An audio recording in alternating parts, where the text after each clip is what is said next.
For loops run with some advanced knowledge about how many times the loop will run. For 7 times, do this, for example. While loops, on the other hand, run while something remains true. So, for example, while the screw is still loose, keep screwing it in. While there is food on the plate, take a bite.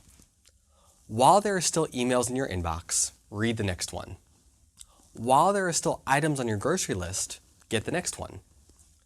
We mentioned earlier that anything we can express in a for loop can also be expressed in a while loop, and we see that in that last example. We can think of this as do this for each item on my list, or we can think of it as do this while there are still items on my list. It's also technically true that pretty much every while loop can be rewritten as a for loop, but in practice usually this is far more of a hack than just a different way of approaching the problem. Some languages also have a special kind of while loop called a do-while loop. We can think of the standard while loop that we talked about before as a while-do loop. While a condition is true, do something. A do-while loop is identical except that it guarantees the something will be run at least once.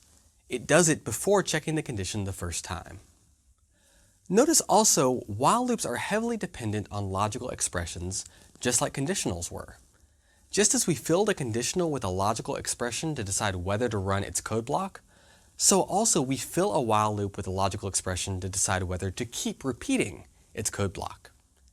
In many ways, you can think of a while loop as a repeated conditional.